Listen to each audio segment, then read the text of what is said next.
हाँ तो भाई आज पहली बार जो है ना रोमन रेस ने अपनी जो है एक्सेप्ट कर लिए, यानी कि हार एक्सेप्ट कर लिए, और वो भी 16 सिक्कों के सामने। और मुझे नहीं लगता भाई कि रोमन रेस ने जो है ना वो ऐसा क्यों किया, और मुझे तो पूरा पक्का ये इतना यकीन है कि आगे जाकर शायद इसको रोमन रेस हैंडल कर पाएंगे।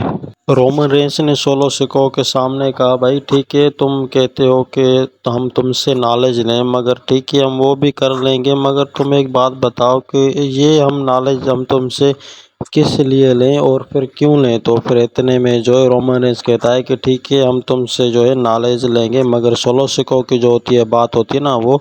अलग ही लेवल की होती है। रोमन रेंस भाई पूरी तरह से जो है 16 सिक्कों को समझाने की तो कोशिश तो करते हैं, मगर वो बंदा इतना डीठ है कि समझ ही नहीं पाता है। रोमन रेंस ने भाई 16 सिक्कों को खुलकर कहा था कि देखो भाई तुम्हारी जो बात है वो अलग है और मेरी बात जो है वो अलग है, यानी कि जिस तरह से मैं हैंडल करके आया हूँ ना इस डब्ल्यू डब्ल्यू में पूरे यूनिवर्स को, यानी कि जिस डब्ल्यू डब्ल्यू में मैंने कदम रखा था, जिस टाइम से मैं हैंडल करते आया हूँ, शायद वो तुम कर पाओ, मुझे ऐसा लगता है। और भाई रोमानेंस यहाँ पर एक और शब्द भी बोलते हैं, वो ओलाफ अलामालो का, जो पिछले टाइम में जो था डब्ल्यू डब्ल्यू में उसके फादर के पास था, यानी कि सोलो सिकोह के फादर के पास था वो ओलोमाला।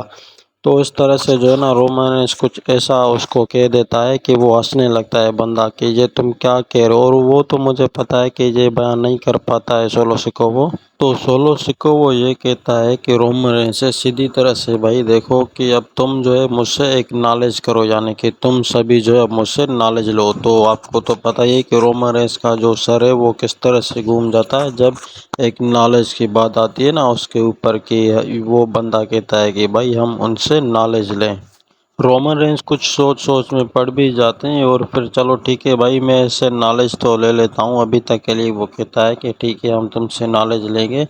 मगर इतना ही नहीं भाई, इस बंदे का जो अगला लेवल था ना वो यही कहना था कि तुम लोग जो है सिर्फ मुझसे नॉलेज भी लोगे और तुम लोग जो है ये भी गाइडलाइंस करोगे मुझको कि मैं ही हूँ एक ट्राइबल चीफ। और सोलो सिको वो ये बात जैसे ही करने वाला था कि ना ना भाई अब तक देखो कि मैंने तुमको तो कहा था कि तुम मुझसे नॉलेज लो, मगर अब तुम कहोगे कि मैं ही हूँ एक ट्राइबल चीफ, माने यानी कि मैं ही हूँ एक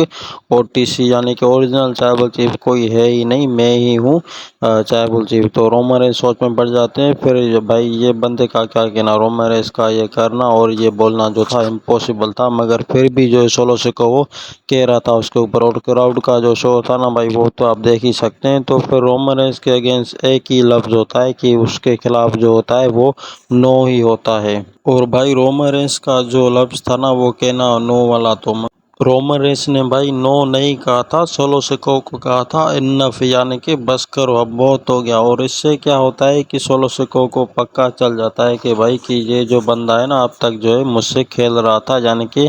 मुझसे एक अपनी जो होती है ना अचीवमेंट करने की जो मम्मी वाली डेप्सी, वो मुझे ये आंसू दिखा रहा था ये बंदा। और सोलो सिको भी बोलते हैं, भाई मुझे पता था कि तुम कुछ भी ऐसा नहीं करने वाले हो, और मैं अपना जो है प्लान पहले से ही करके आया हूँ। तो इससे क्या होता है कि टामाटोंगा लोआटोंगा और जेका पार्ट 2 भी जो है ना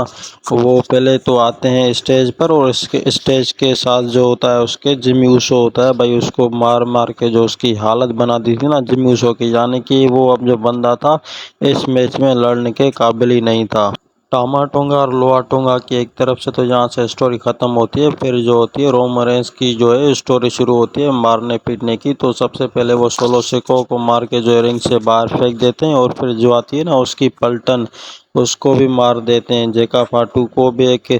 ज़ोर से भरा जो होता है ना उसका स्पेयर वाला हैंड मूव वो करके लगाते हैं, और फिर जेका फाटू सोलो सिको टामा टोंगा लोआ टोंगा इन सभी को भाई एक ही पंच में जो है ना रोमन रेंस ने ढेर कर दिया था वहाँ पे। लेकिन फिर भी भाई सोलो सिको जो बंदा था वो हार मानने ही वाला नहीं था, लेकिन लास्ट में भी बैक स्टेज पर वो आया था रोमन रेंस से लड़ने के लिए, मगर रोमन रेंस ने जो है उसको एक पंच लगा दिया। और फिर हमें भाई क्या देखने को मिलता है, वो जो होता है ना ओलो फलामाला,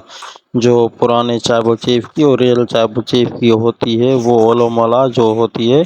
वो रोमन रेंस उठाते तो हैं, और जैसे ही उठाने के बाद जो अपने कंधे कर सरवा के और अपने सर पर वो पहनने लगते हैं ना, तो फिर ठीक अटैक कर देते हैं सोलो सिको वो उसके टांग पर।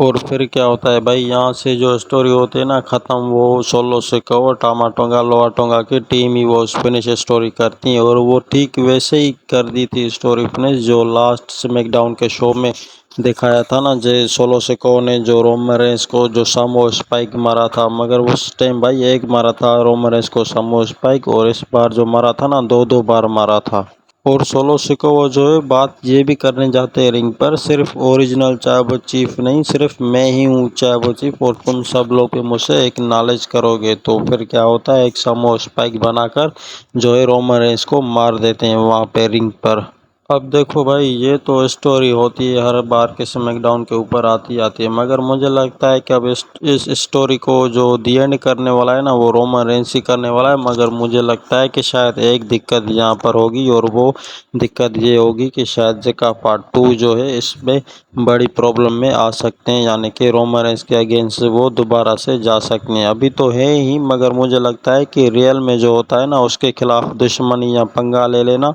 तो वैसा ही हो सकता है। तो जिमी ऊसो की भी जो हालत थी वो एकदम से डाउन हो गई थी, वो भी उठ पा नहीं रहे थे। अब जो सिचुएशन हो रही थी वो मुझे लगता है कि रोमन रेंस के अगेंस्ट कुछ भी नहीं था, तो मुझे लगता है कि अब जे ऊसो को वापस लौटना ही पड़ेगा।